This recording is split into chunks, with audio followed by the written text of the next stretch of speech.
Assalamualaikum warahmatullahi wabarakatuh. Selamat siang semuanya. Kami dari Portal Harapan Indonesia. Pada kesempatan kali ini kita kedatangan narasumber yang hebat nih. Beliau salah satu pendiri dan ketua kami UMKM Indonesia. Nah, untuk kita bisa lebih kenal lebih jauh dan lebih dekat nih, kita harus tahu dong siapa beliau. Nah, untuk waktu dan tempat, saya persilahkan beliau untuk memperkenalkan dirinya.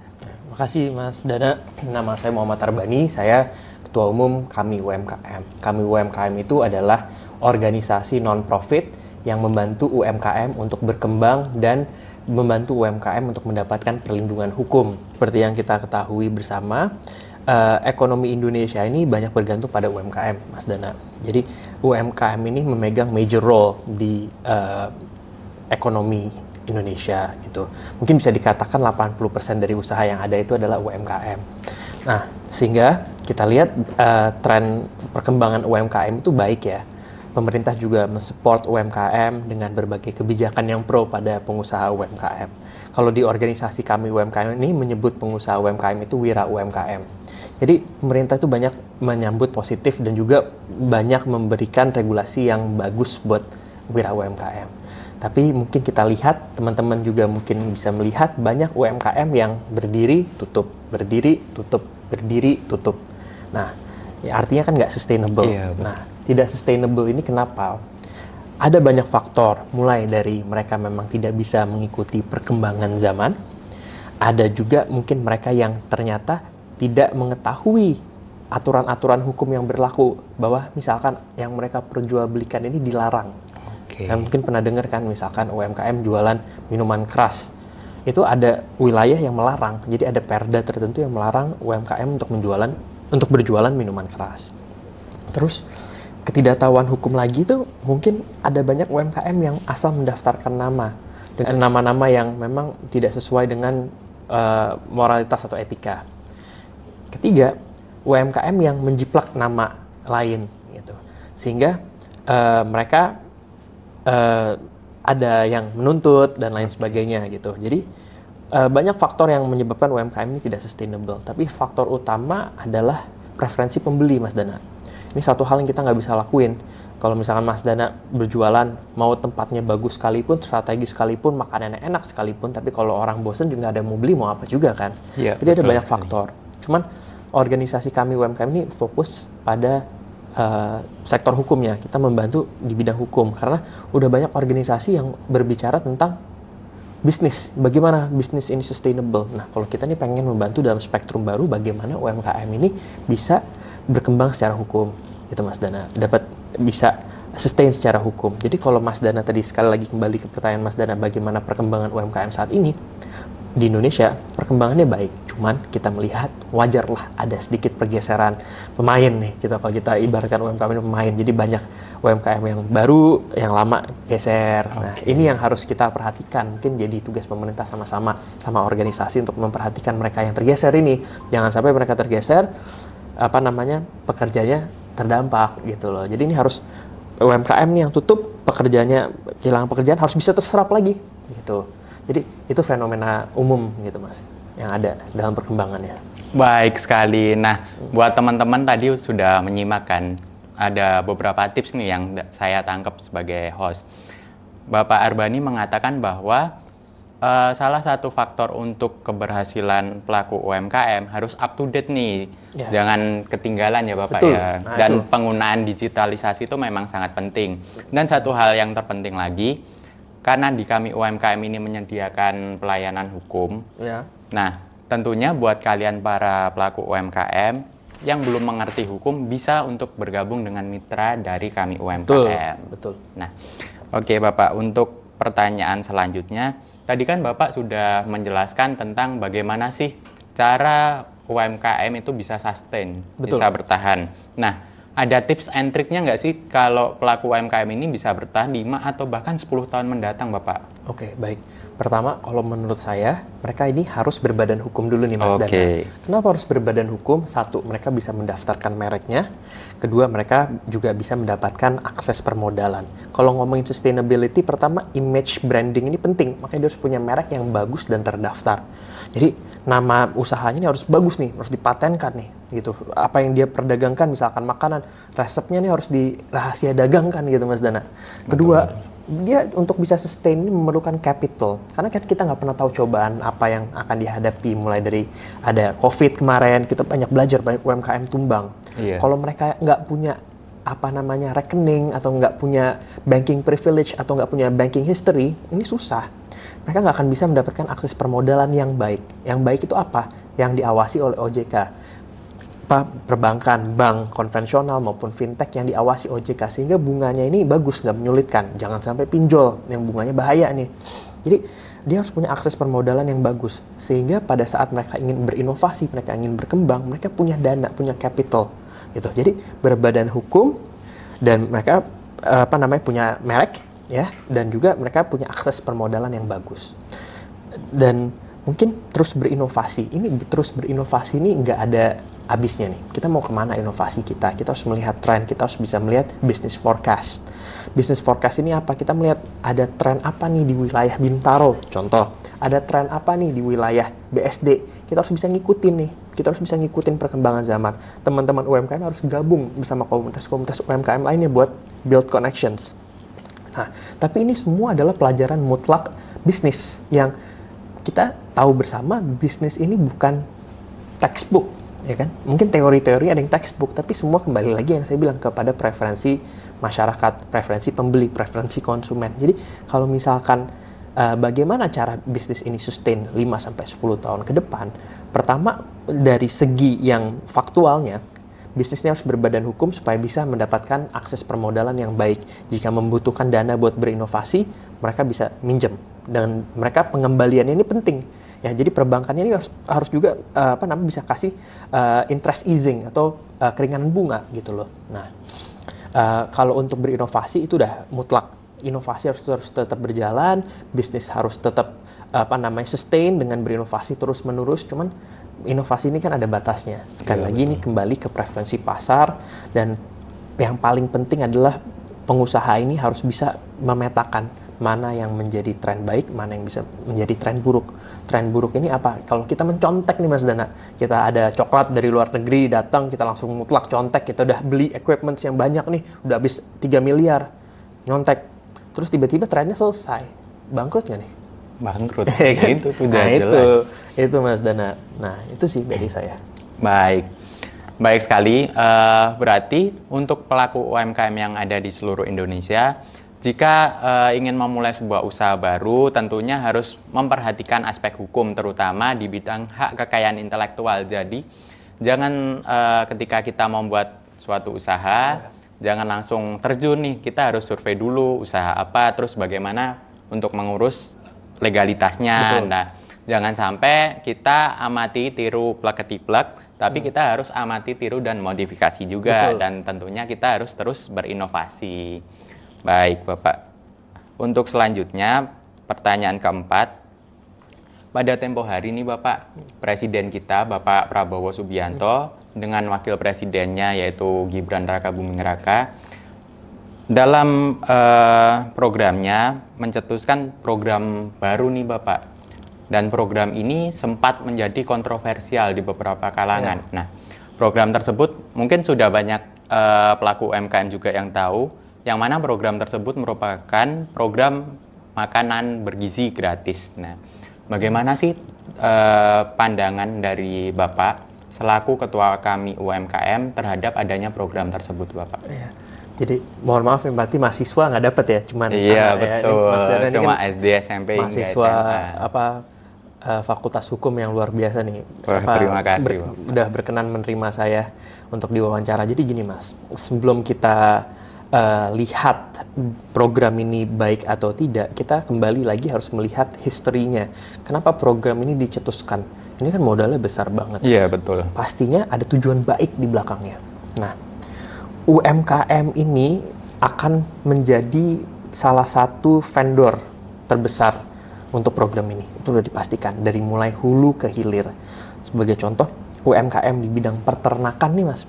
Ada dong UMKM peternakan kan? Iya, ada. Nah, pada sentra pelayanan dapur makan bergizi ini kan akan disuplai ya kan, Betul. untuk bahan bakunya.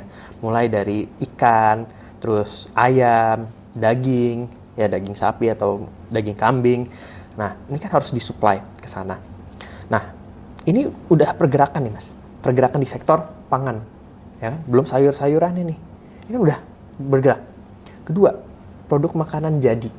Makanan jadi ini misalkan di dalam program ini ada makanan sosis sehat atau ada oden sehat, yang makanan goreng-goreng sehat. Ini kan yang tentunya dibuat oleh UMKM. Dijual jadi rekanan. Kan udah ada pergerakan di sektor makanan siap saji. Ini ngomongin contoh nih. Jadi sektor pangan, siap saji. Nah, kemasan buat packaging. Jadi kardus, plastik dan lain sebagainya. Digunakan kan? Belum lagi kalau kita bicara transportasi gitu. Transportasi ini megang role yang penting juga, megang peran yang sangat penting. Pengirimannya nih siapa yang mau kirim sih nih bahan baku buat ke sentra pelayanan dapur makan bergizi itu? Tentunya kan transportasi online. Mau itu milik dari yang punya farm atau dia harus sewa transportasi online gitu. Ini kan akan terjadi pergerakan di semua lini ini. Gitu. Dari mulai pangan, dari mulai makanan siap saji, dari mulai transportasi, kemasan, gerak semua. Jadi dampaknya sesuai nggak sama dengan cita-cita Bapak Presiden ekonomi 8%? Sesuai. Jadi jangan dilihat dari variabel ini saja. Kita juga harus melihat cita-cita lain dari Bapak Presiden selain dari ekonomi di bidang kesehatan. Akan mencegah anak-anak stunting dengan gizi baik. Setuju nggak Mas? Zaman Mas Dana dulu, saya nggak tahu ya, kita kan beda umurnya lumayan jauh. Tapi zaman Mas Dana dulu sekolah kan harus jajan kan? Iya, betul. Harus jajan di luar. Iya. Nah ini kan udah disiapin. Artinya Mas Dana nggak kelaparan dong pada saat belajar. Udah nggak usah mikirin jajan. Iya, betul. Jajan bisa ditabung. Nah, Benar-benar. terus yang kedua, untuk ibu hamil. Ini kan banyak ibu hamil yang memiliki malnutrisi. Ini dari ini ya, dari yang saya pelajari. Saya sekali lagi bukan latar belakang medis. Tapi saya yakin program ini selain buat menunjang ekonomi, salah satu peran krusialnya adalah untuk menunjang kesehatan warga negara di Indonesia, khususnya anak yang usia sekolah dan juga ibu hamil gitu. Dan ini sapu jagat Mas. Jadi kesehatannya dapat, terus ekonominya dapat. Linear dengan cita-cita 8%. Saya sangat vokal terhadap program ini. Saya sangat mendukung karena sebagai Ketua Umum kami UMKM, saya bangga dan sangat senang kalau misalkan UMKM ini bisa menjadi vendor. Gitu, vendor utama. Mudah-mudahan 80% lah dapat. Gitu Mas Dana. Gitu, makanya saya sangat mendukung di media-media. Baik. Berarti memang dari adanya program makan bergizi gratis ini memang dia menargetkan atau menggaitkan semua aspek sektor, mulai dari sektor ekonomi, sosial, dan bahkan dari sektor anak-anak ataupun pendidikan juga menjadi target dari program ini ya Bapak. Baik. Usia-usia produktif. Baik sekali Bapak.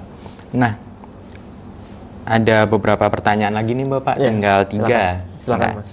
Untuk pertanyaan selanjutnya nih, apakah dengan adanya program makanan bergizi gratis ini, pelaku UMKM itu dapat dilibatkan secara langsung atau bahkan mereka ini hanya dikontak melalui beberapa vendor ataupun pemerintah seperti itu Bapak. Nah, dan sejauh mana pemerintah dapat berkolaborasi dengan pelaku UMKM untuk menghidangkan menu-menu 5 sehat 5 sempurna Bapak? Apakah akan secara langsung dilibatkan? Menurut saya sih akan dilibatkan. Untuk kategori syarat-syaratnya itu ntar terdapat di BGN, website Badan Gizi Nasional. Jadi teman-teman UMKM itu bisa lihat syarat utama yang saya baca ya, itu harus memiliki badan usaha, PIRT, NIB, dan lain sebagainya. Ini untuk menseleksi bahwa UMKM ini memang kompeten untuk menjadi vendor di makan bergizi gratis. Dalam aspek lain, orang yang sudah memikirkan aspek hukum, tentunya mentalitas pengusaha terbentuk nih Mas Dana, ya kan? Karena jangan sampai yang menjadi vendor ini UMKM yang angin-anginan gitu. Kita nggak mau nih anggota-anggota kami UMKM ini angin-anginan. Makanya kita selalu bilang ya untuk menyikapi dan untuk berkontribusi dan ikut serta pada program-program strategis nasional ini, mereka harus mempersiapkan mental yang baik. Tentunya ya dengan berbadan hukum dan lain sebagainya. Ini juga terkait juga dengan kesehatan ya. Jadi PIRT ini kan akan dilihat nanti dapurnya dan lain sebagainya. Dan tentunya juga mungkin ya ada syarat BPOM, tapi ini saya juga harus cek lebih lanjut. Cuman mungkin Mas Dana harus ketahui bahwa program BGN ini tidak mewajibkan UMKM untuk jadi part of the program gitu. Tapi ya saya sih tetap berharap mudah-mudahan pemerintah bisa mengalokasikan kuota yang paling banyak buat UMKM gitu Mas Dana. Jadi mudah-mudahan 80% UMKM, 20% dari usaha besar, sehingga UMKM ini bisa belajar dan upscale gitu. Menurut Bapak, apakah pemerintah telah melakukan upaya yang maksimal untuk memenuhi target dari program tersebut, Bapak? Kan seperti yang kita ketahui sendiri, program ini berjangka atau bertahap, karena program ini kan program baru juga nih, Bapak. Apakah pemerintah tuh sudah maksimal? Mengingat kemarin tuh ada salah satu kasus yang mana kasus dari program makan bergizi gratis ini ternyata penyedia makanannya itu tidak atau kurang memberikan hidangan yang terbaik bagi pelajar SD, sehingga pelajar SD waktu itu ada yang mengalami kerasutan. Nah, bagaimana nih Bapak, menurut Bapak? Gini, sebenarnya saya bukan bagian dari pemerintah ya Mas Dana. Saya cuma pengamat yang mengawasi. Baik. Ya, sejauh ini sudah berjalan di 26 provinsi ya. 26 provinsi dan sudah melibatkan 180.000 orang ya, kalau saya nggak salah. Dan kalau saya juga sempat baca berita yang Mas Dana maksud itu yang anak keracunan, itu ada 40 anak ya. Iya, 40 dari anak. 180.000 orang. Iya, betul. Cukup ya kita sayangkan.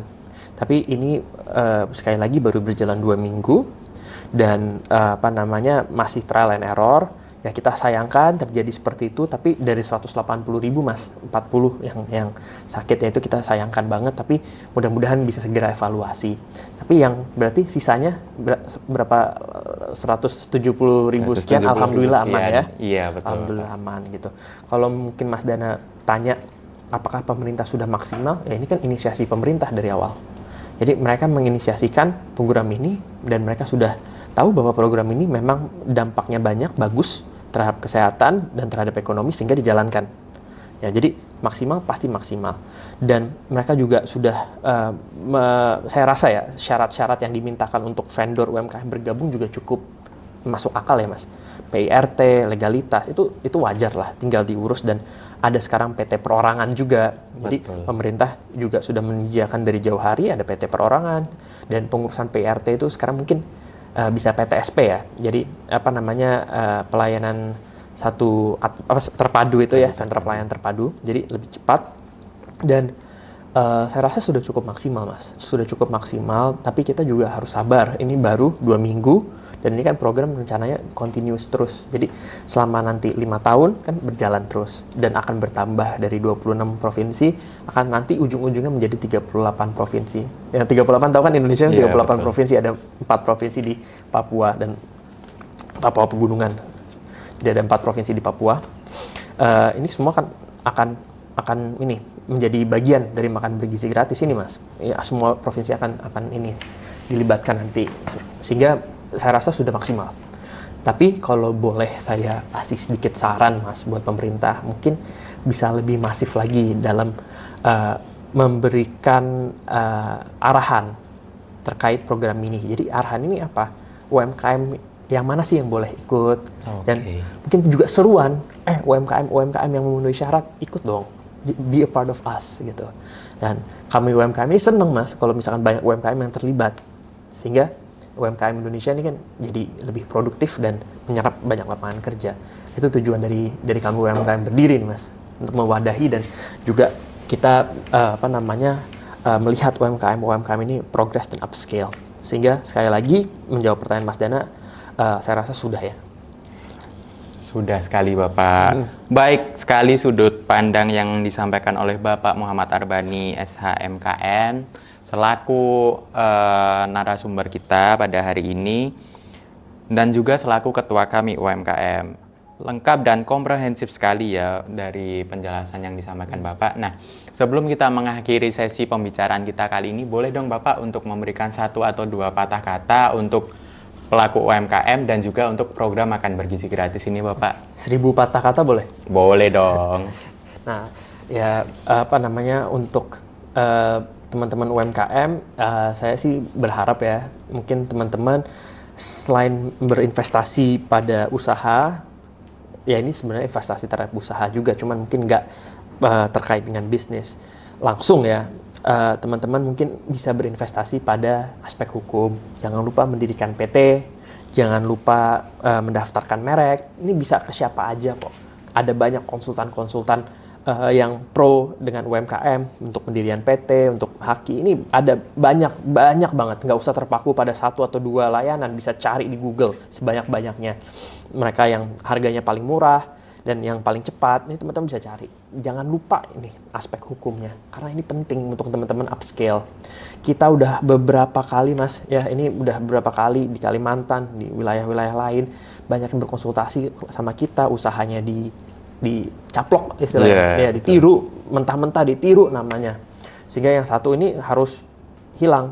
Karena kan asas hukum kekayaan intelektual ini kan first come first serve. Jadi siapa yang lebih cepat mendaftarkan, ya dia yang pemilik dari merek itu gitu. Jadi harus sadar banget teman-teman. Dan jika teman-teman sudah sadar, kasih tahu lagi ke teman-teman lainnya yang belum gitu. Wira-wira UMKM lainnya yang belum gitu. Dan untuk harapan untuk program makan bergizi dan khususnya untuk teman-teman UMKM yang berkontribusi pada program ini, semangat, sabar, karena program ini adalah program yang masih baru, pastinya ada trial dan error. Mudah-mudahan teman-teman memiliki mental pengusaha, ya harus siap menghadapi jatuh bangun gitu. Jadi akan pasti dengan trial and ini ada hari ya kita oke, ada hari yang kita tidak, itu mentalitas pengusaha ya gitu. Jadi teman-teman yang harus ya siap gitu Mas Deta. Nah, itu dia tadi pemaparan yang disampaikan oleh narasumber kita, yaitu Bapak Muhammad Arbani, SHMKN.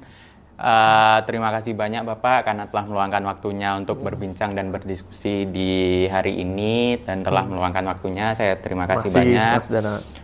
Nah, untuk teman-teman pelaku UMKM di Indonesia bisa nih untuk mengulang atau flashback sebelumnya terkait apa yang telah disampaikan oleh Bapak Muhammad Arbani ini. Dan apabila teman-teman nih mau konsul, aduh gimana sih caranya buat mulai bisnis, apa sih yang harus dipersiapin UMKM tuh buat hukumnya dan lain sebagainya, bisa menghubungi Bapak Muhammad Arbani atau melalui saya dari tim Portal Harapan Indonesia. Saya Pradana Mardika Swastiayana, selaku tim dari Portal Harapan Indonesia, berterima kasih atas kesempatan yang diberikan karena telah mempercayai saya untuk mewawancarai narasumber kita yang sangat hebat pada kali ini. Masya Allah. Dan terima kasih juga kepada Sekolah Tinggi Ilmu Hukum Adiaksa yang telah memberikan saya kesempatan dan kepercayaan untuk bergabung dengan tim Portal Harapan Indonesia. Akhir kata, terima kasih untuk semua pelaku UMKM di Indonesia. Semoga semua pelaku UMKM di Indonesia terus maju dan terus mendorong pertumbuhan ekonomi Indonesia. Akhir kata, wassalamualaikum warahmatullahi wabarakatuh.